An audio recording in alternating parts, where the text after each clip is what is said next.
자, 한번 따라해 볼까요? 보이는 게 전부가 아닙니다. 예, 이번 주에도 그 건물 배수관 파이프가 두 번이나 빠졌어요.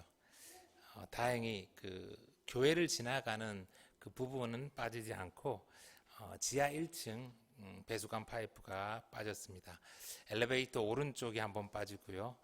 또 한 이틀 지나서 왼쪽이 한번 빠져서 제가 애를 좀 많이 먹었습니다. 그래도 다행히 교회는 아니어서 교회에 직접적인 피해는 없었습니다.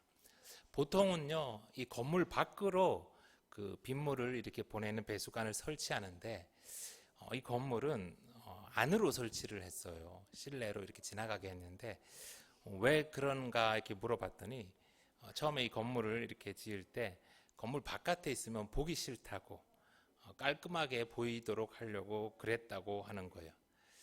그래서 비가 올 때마다 참 고생을 합니다.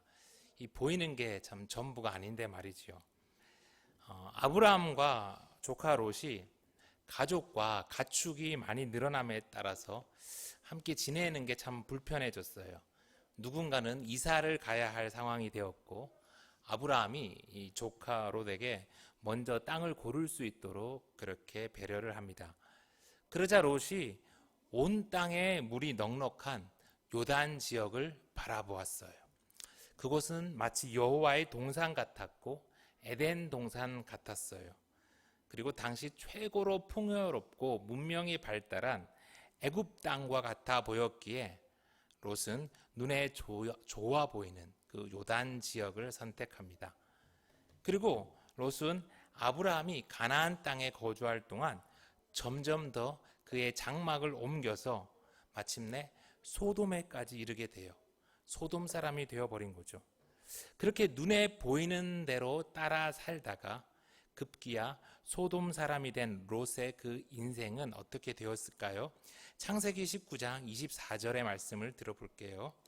여호와께서 하늘 곧 여호와께로부터 유황과 불을 소돔과 고모라에 비같이 내리사 그 성들과 온 들과 성에 거주하는 모든 백성과 땅에 난 것을 다 엎어 멸하셨더라. 롯의 아내는 뒤를 돌아보았으므로 소금 기둥이 되었더라. 한평생 자기가 이루었던 그 모든 것들이 다 타버리게 됐죠. 그뿐만 아니라 자신이 아끼던 그 아내는 소금 기둥이 되어버리고요. 우리가 잘 알다시피 그 두 딸마저도 아주 비참한 그런 인생을 살아가게 됩니다.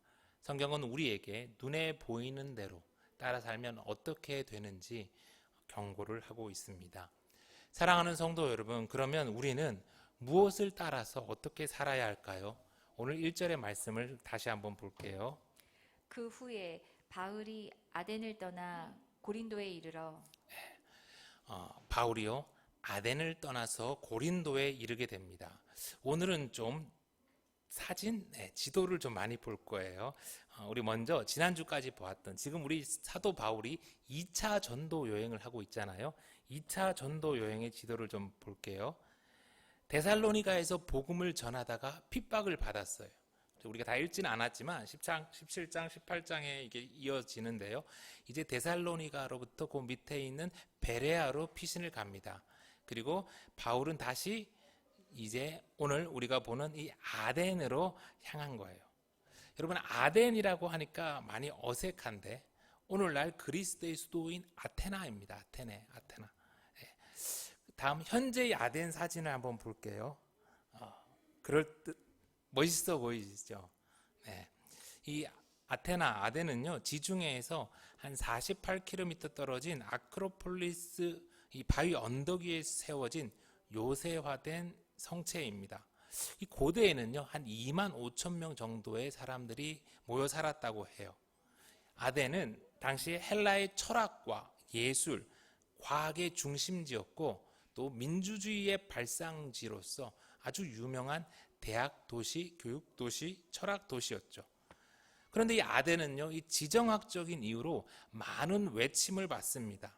그래서 다른 민족, 다른 문명으로부터 숱한 침략을 당했고 군사적으로 정복을 당했지만 아이러니컬하게도 그 아덴을 정복한 세력들이 도리어 아덴의 학문과 문화의 영향을 받아서 융화돼 버렸어요.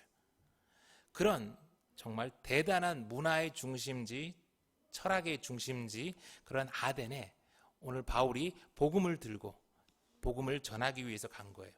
사도행전 17장 16절의 말씀입니다.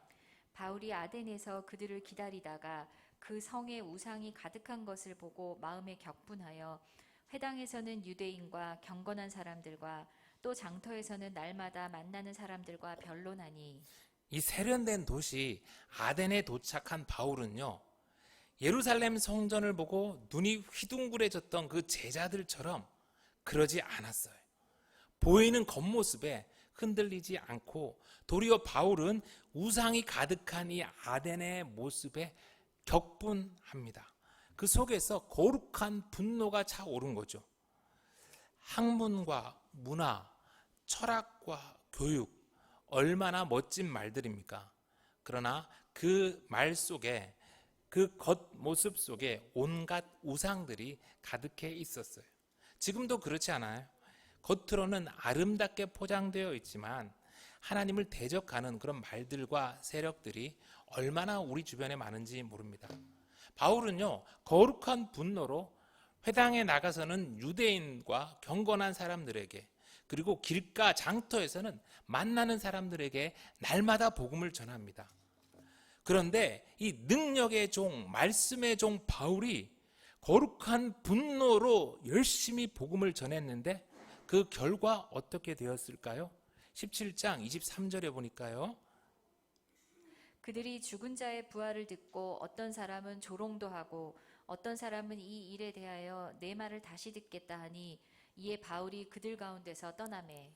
이 아덴, 범사의 종교성이 많아서 심지어는 알지 못하는 신을 위한 그런 제단까지도 쌓고 섬기는 그들이었는데 이 아덴 사람들은 바울이 전한 복음을 받아들이지 않았어요. 심지어는 바울을 조롱합니다. 이 큰 도시 아덴에 그저 몇몇 사람들만이 바울을 가까이하고 복음을 받아들이게 되죠. 결국 이 아덴에는요, 데살로니가와 같이 또 빌립보와 같이 교회가 세워지지 않습니다. 성도 여러분, 지금도 많은 사람들이요, 눈에 좋아 보이는 아덴으로 무리를 해서라도 가면 좋을 것 같고, 그래서 또 그러기 위하여 애를 쓰며 살아갑니다. 아덴만 가면 아이들이 좋은 분위기 속에서 잘 자라줄 것 같거든요. 그래서 그동안 많은 사람들이 어린 아이들을 미국으로 조기 유학을 보냈어요. 빚을 내서 강남과 학군 좋은 곳으로 옮겨갔어요. 그랬는데 그 아이들이 다 잘 자라서 다니엘처럼, 요셉처럼 그런 멋진 하나님 나라의 아들, 딸들이 다 되었습니까? 아니잖아요. 콩 심은데 콩 나고 팥 심은데 팥 나는 거예요. 여러분, 아덴에 가면요, 헬라인이 되는 것이지 그리스도인이 되지 않습니다. 교회가 없는 아덴에 가서 내 자녀가, 그리고 심지어는 나도 그리스도인이 되길 바라는 것은 스스로를 속이는 거예요. 사람 눈에 좋게 보이는 게 하나님 눈에도 좋게 보이는 게 아닙니다. 내가 무엇을 보고 무엇을 따라가는지가 때론 나와 나의 가족의 미래를 결정하게 돼요. 결국 바울은요, 아덴을 떠나 고린도로 갑니다. 바울이 떠난 아덴, 교회가 없는 아덴에 미련을 품고 살아가는 성도가 하나도 없기를 간절히 소망해요. 다시 지도를 다시 한번 볼게요. 여러분, 이 아덴이라는 곳은요, 잘 보세요. 그리스 본토에 있습니다. 그리고 고린도라는 곳은 펠레폰네소스라는 이 반도에 있어요. 여러분, 고린도가 좀 더 잘 나와 있는 지도를 다시 한번 더 볼게요. 이 오른쪽 상단에 이 부분을 확장한 건데요, 그리스 본토가 있고요, 이 왼쪽 하단에는 고린도가 있는 펠레폰네소스 반도가 아주 이렇게 좁게 이어져 있어요. 이 고린도의 모습을요, 오늘날 위성 사진으로 보면 또 이렇게 되어 있어요. 이 두 바다 사이에 아주 좁은 이 지역입니다. 이오니아 해와 에게 해가 마주하고 있는 아주 좁은 땅이에요. 이 땅이 지금은 1893년부터 운하가 생겨서 이제는 두 바다가 연결되어 있었어요. 운하의 모습을 한번 더 가까이 보여드릴게요. 길이 6.3km, 폭이 21.3m, 깊이 한 8m 정도의 소규모 운하입니다. 화물선들이 지나가기에는 너무 좁아서 관광객 유람선 정도만 통행하고 있어요. 나중에 성도님들이랑 한번 가서 보면 참 좋을 것 같아요. 지금은요, 저런 멋진 운하가 있었지만요, 1893년 이전까지는 운하가 없었어요. 이 양쪽의 바다를 오고 가려면요, 이 반도를 700km를 돌아서 가야 돼요. 근데 이 바다는 또 아주 험해요. 그래서 고린도 사람들은 이 서쪽에 있는 고린도만에 도착한 배를 동쪽에 있는 이 사로니코스만으로 옮겨줄 이 좁은 길에 도로를 깔았어요. 그리고 그 배와 화물을 이렇게 옮겨가게 한 것이죠. 그러면서 엄청난 돈을 받은 거예요.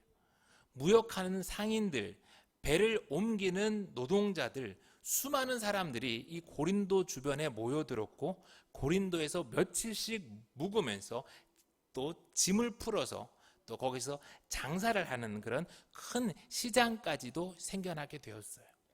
고린도는 이걸 놓치지 않고 그리스도의 4대 제전 중 하나인 이스트미아 제전, 이런 축제를 열어서 몰려든 많은 사람들에게 볼거리를 제공하고 숙박과 요식업, 도로 통행세와 시장세를 거두면서 많은 돈을 벌어들입니다. 이렇게 이 고린도라는 곳은요, 지중해 이 연안 해상 교통과 무역의 중심지가 되었고, 그 가운데 안전한 항해와 대박을 꿈꾸는 많은 사람들이 우상들을 이 고린도로 갖고 들어오게 되었죠. 그중 가장 대표적인 것이 고린도의 남쪽에 우뚝 솟아있는 아크로코린토스에 있는 아프로디테 신전이에요. 이 아프로디테 신전에는요, 히에로둘리, 이 신성한 창녀라고 불리는 사람들이 1,000명 가까이 있었어요. 당시에 이 신전에 간다는 것은요, 거기에 신전에 있는 여사제들과 육체적인 관계를 맺는다는 것을 의미했어요. 고린도에서 무역과 노동으로 돈을 번 사람들은 이곳 고린도에 머물면서 신전 여사제들과 성관계에 탐닉하면서 술과 유흥을 즐겼어요. 그래서 코린시아 지스타이, 고린도인이 된다는 말은요, 성적으로 문란한 사람들이 된다라고 이렇게 말이 되고 있어요. 이 인구 75만 명의 거대 도시 고린도는요, 우상 숭배와 온갖 성적 타락과 술 취함과 방탕함이 가득한 도시였어요. 바로 그 고린도, 겉으로 보기에는 선한 것이 하나도 없어 보였던 그 고린도를 향해 바울은 오늘 나아간 거예요. 아덴과 비교했을 때, 이 종교성이 많은 그 도시와 비교했을 때, 이 타락한 도시 고린도는 복음을 전하기도 너무 안 좋아 보였고, 교회를 개척하는 것은 정말 힘들어 보였어요. 그러나 오늘 바울은 사명에 따라서 많은 사람들이 모여있는 이 고린도로 복음을 들고 나아갑니다. 그러자 바울에게 무슨 일이 일어납니까? 2절부터 볼게요. 아굴라라 하는 본도에서 난 유대인 한 사람을 만나니 글라우디오가 모든 유대인을 명하여 로마에서 떠나라 한 고로 그가 그 안에 브리스길라와 함께 이달리아로부터 새로 온지라. 바울이 그들에게 가매 이 타락한 도시, 소망이 없어 보이는 이 도시 고린도에서 바울은요, 아굴라와 브리스길라 만나요. 이 아굴라는 본도에서 난 유대인이었고요, 브리스길라는 그의 아내인데, 이 브리스가는 브리스길라는 브리스가의 애칭으로 작은 노부인이라는 뜻이에요. 아마 로마 사람이었던 것으로 보여요.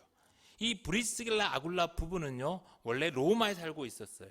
그런데 글라우디오 황제가 AD 49년 50년 요 사이에 갑작스럽게 로마에 거주하는 유대인들을 다 추방해 버립니다.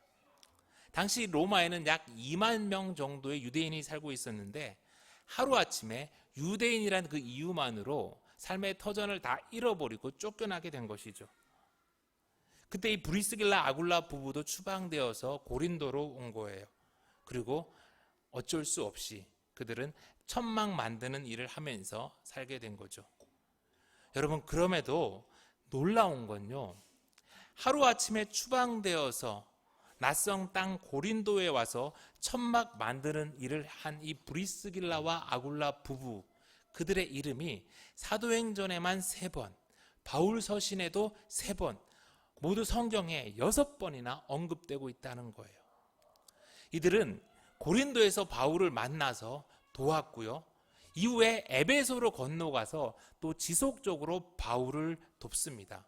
그 유명한 아볼로에게도 바로 이 부부가 복음을 전했고요. 자신의 집을 예배당으로 제공해요. 나중에 글라우디오 황제가 죽자 이번에는 로마로 다시 건너가 로마의 교회를 섬깁니다. 브리스길라 아굴라 이 부부는 비록 우리가 평신도로 알고 있지만 엄청난 바울에게 큰 힘이 된 사람들이었고 또 누구보다 이 초대교회의 큰 기둥이 된 아름다운 사람들이었어요. 바로 이 소중한 만남이 오늘 고린도에서 있었던 거예요. 3절에 계속해서 볼게요. 생업이 같음으로 함께 살며 일을 하니 그 생업은 천막을 만드는 것이더라. 그저 하루에 스치고 지나가는 만남이 아니었어요. 바울은 이 고린도에서 브리스길라 이 아굴라 부부와 함께 일을 하며 1년 6개월이나 살아간 것이죠. 데살로니가에서 쫓겨나고 아덴에서도 별 수확을 거두지 못하고 낯선, 또 어떻게 보면 두려운 땅, 이 고린도에 오게 되었는데 바울은 브리스길라와 아굴라를 만나서 정말 큰 위로와 힘을 받은 것이죠. 여러분, 또 반대로 하루아침에 로마에서 쫓겨나 고린도에 오게 된 이 브리스길라 아굴라 부부, 천막 만드는 일을 하게 된 이 부부가 바울을 만나게 되었을 때 그들이 얼마나 좋았을까요? 어쩌면요, 이 부부는 매일 술을 마시며 세상을 원망하며 살았을지도 몰라요. 그런데 그들은 바울을 통해서 복음을 듣게 되었고 함께 교회를 세우게 되었고 이 타락한 도시 고린도에서 하나님 나라의 복음을 전파하는 놀라운 인생이 된 것이죠. 더러운 진흙탕 속에서 아름다운 연꽃이 피어나듯 실패한 인생과 쫓겨난 인생이 이 타락한 도시 고린도에서 만나 교회라는 아름다운 꽃을 피우게 하나님은 역사하셨어요. 사랑하는 성도 여러분, 우리도 마찬가지입니다. 결코 보이는 게 전부가 아니에요. 하나님은 실패한 인생도 쫓겨난 인생도 붙드셔서 꽃을 피우십니다. 눈에 보이는 대로 살지 않고 실패와 좌절 속에 주저앉지 않고 주님께 받은 그 사명을 따라 고린도에 간 바울을 향한 하나님의 그 선하신 은혜는 거기서 그치지 않아요. 5절부터의 말씀입니다. 실라와 디모데가 마게도냐로부터 내려오매 바울이 하나님의 말씀에 붙잡혀 유대인들에게 예수는 그리스도라 밝히 증언하니 하나님은 실라와 디모데를 마게도냐로부터 고린도로 오게 해서 바울을 다시 돕게 합니다. 출애굽기 17장에서 아말렉과의 전쟁에 이 모세의 팔이 피곤해서 떨어지니까 전쟁에서 지잖아요. 그때 어떤 일이 일어납니까? 아론과 훌이 와가지고 한 사람은 이쪽에서 한 사람은 저쪽에서 이렇게 모세의 팔을 붙들어서 팔이 내려오지 않게 하고 그 전쟁을 이기게 한 것처럼 하나님은 오늘 또 마게도냐로부터 실라와 디모데를 보내서 바울을 돕도록 하신 것이죠. 덕분에 바울은 다시 하나님의 말씀에 붙들려 예수는 그리스도라 밝히 증거합니다. 물론 다른 곳에처럼 이 고린도에서도 바울을 비방하고 핍박하는 사람들이 있었어요. 6절입니다. 그들이 대적하여 비방하거늘 바울이 옷을 털면서 이르되 너희 피가 너희 머리로 돌아갈 것이요 나는 깨끗하니라 이후에는 이방인에게로 가리라 하고. 그럼에도 하나님이 보내주신 브리스길라와 아굴라 이 부부와 함께 또 실라와 디모데와 함께 교회를 이룬 이 바울은요, 실망하지도 낙심하지도 않습니다. 자기를 비방하는 그 사람들을 향하여 옷을 털어버리며 너희 피는 너희의 멀리로 돌아갈 것이라 너희 이렇게 말하고는 나는 이제 깨끗하니라 하고 탁 떠나가요. 여러분 얼마나 멋집니까? 그리고 그들을 떠나서 바울은요, 하나님을 경외하는 디도 유스도의 집에 가서 다시 또 복음을 전합니다. 그랬더니 회당장 그리스보 그리고 온 집안과 더불어 사람들이 주를 믿으며 수많은 사람들이 또 듣고 복음을 믿고 세례를 받게 되는 놀라운 일들이 고린도에서 일어나요.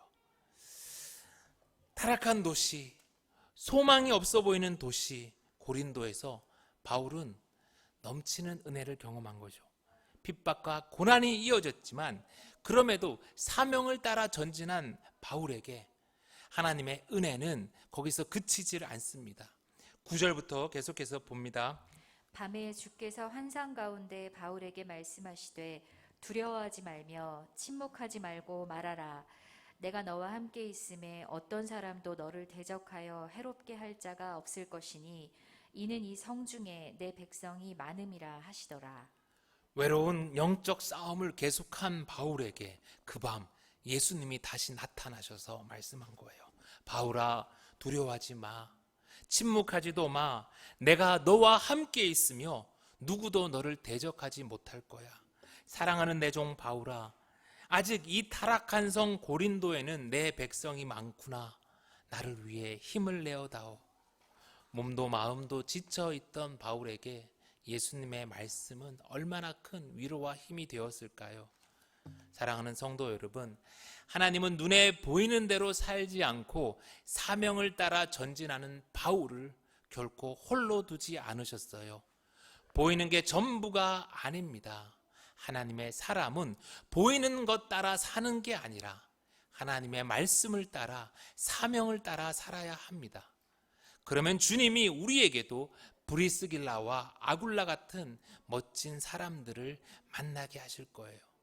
지친 우리의 팔을 함께 들어줄 실라와 디모데를 보내주실 거예요. 아무도 나의 아픔을 모를 때 그 캄캄한 밤에 예수님이 찾아와서 우리를 위로해 주시고 새 힘을 주실 것입니다. 진흙탕 속에서 아름답게 피어난 연꽃과 같이 타락한 도시 고린도에서 생겨난 고린도 교회와 같이 말씀을 따라 사명을 따라 사는 저와 여러분의 인생도 주님 손에서 아름답게 꽃 피어나길 간절히 소망합니다.